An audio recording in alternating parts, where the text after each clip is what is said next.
Halo Sobat Cek Fakta, kembali lagi di channel tempat kita kupas tuntas fakta panas seputar sepak bola Asia Tenggara dan dunia. Di sini rumor kita periksa, info setengah matang kita luruskan, dan gosip kita cecar dengan data. Kalau kalian suka sepak bola, suka deep talk seputar strategi, drama, dan fakta di balik layar, jangan lupa subscribe dulu ya.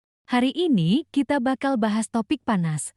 Harimau Malay yang bikin bingung fansnya sendiri. Kenapa? Yuk, kita bedah bareng-bareng. Tahun 2025 ini, Federasi Sepak Bola Asia Tengah (CAF) menggelar turnamen antar negara bertajuk CAF Nations Cup ke 2025. Tajikistan dan Uzbekistan didapuk sebagai tuan rumah, sementara negara kuat lain seperti Iran dan Kirgistan dipastikan ambil bagian.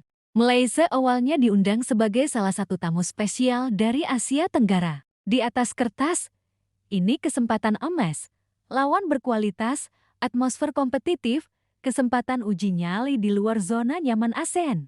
Tapi apa yang terjadi? Federasi Sepak Bola Malaysia (FAM) tiba-tiba memutuskan mundur. Alasannya, ingin fokus pemusatan latihan alias training camp TC sebagai persiapan kualifikasi Piala Asia ke 2027. Mundurnya Malaysia sontak memancing pro kontra. Alih-alih uji tanding dengan Iran atau Uzbekistan, Harimau Malay malah dilaporkan bakal main FIFA Matchday melawan Singapura yang secara ranking FIFA berada 34 tangga di bawah mereka.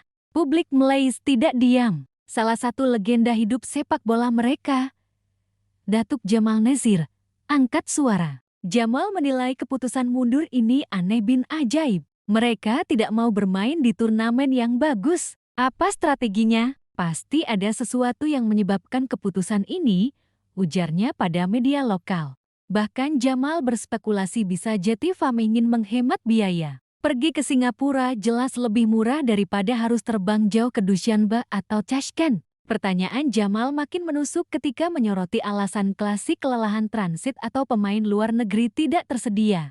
Kalau ada transit, pergilah lebih awal. Kalau pemain luar negeri tidak bisa bergabung, masa yang lain tidak ada yang bagus? Timnas kan bukan cuma 3 orang, katanya. Di media sosial Malaysia, komentar senada menggema. Banyak fans merasa mundurnya Malaysia dari turnamen sekelas CAF Nations Cup menunjukkan mental tim yang gan diuji di level yang lebih berat. Seorang netizen di forum bola Malaysia menulis, kalau mau naik level, ya lawannya juga harus level atas. Lawan Singapura, udah biasa. Iran sama Uzbekistan tuh baru lawan bener. Lainnya menyoroti efek jangka panjang.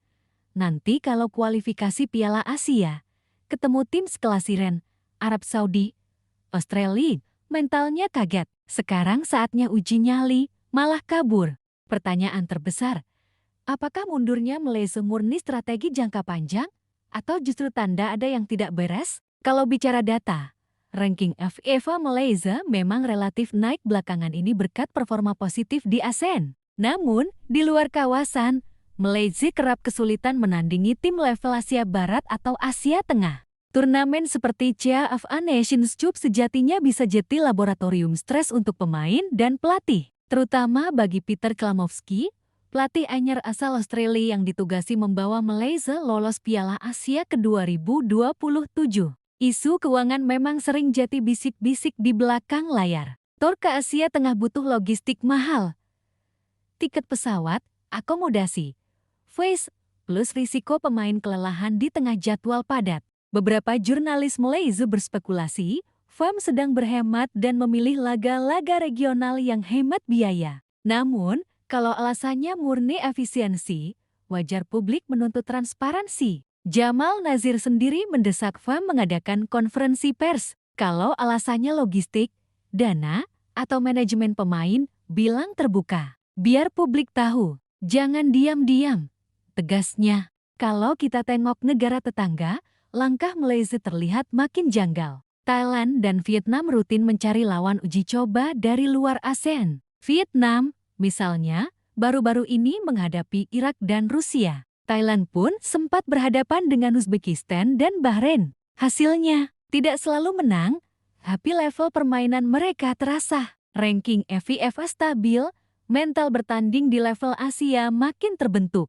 Lalu kenapa Singapura dipilih? Dari segi kedekatan geografis, ini praktis. Biaya lebih hemat, risiko lelah minimal, dan hubungan antar federasi pun baik. Tapi, dari segi kompetitif, apa manfaatnya? Singapura saat ini bukan tandingan sepadan jika Malaysia ingin naik peringkat. Ranking FIFA, Malaysia 125, Singapura 159.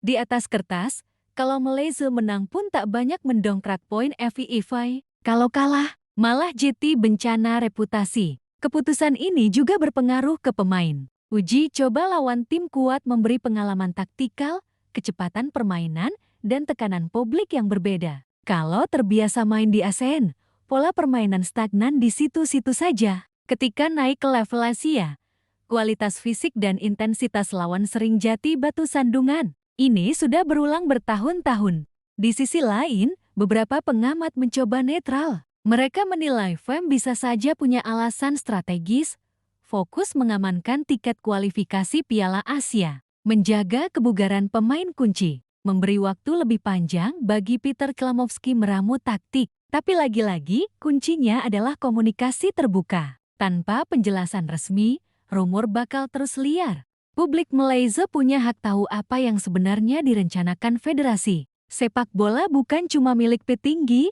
pelatih, atau sponsor, tapi milik fans juga. Kalau Harimau Malaya mau naik kelas, lawannya pun harus naik kelas. Kalau tidak, ranking FIFA bakal mentop, prestasi di Asia pun jalan di tempat. Seperti kata Datuk Jamal Nazir, kalau mau kuat, lawanlah yang kuat. Kalau mau hemat, ya fans pun berhak tahu kenapa. Nah, Sobat Cek Fakta, itulah fakta di balik mundurnya Malaysia dari CAF Nations Cup ke 2025.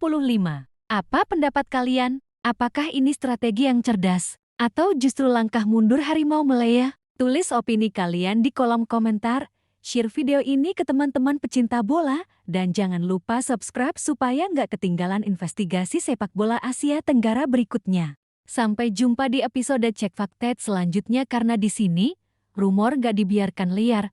Fakta harus bicara. Salam fakta, salam sportif,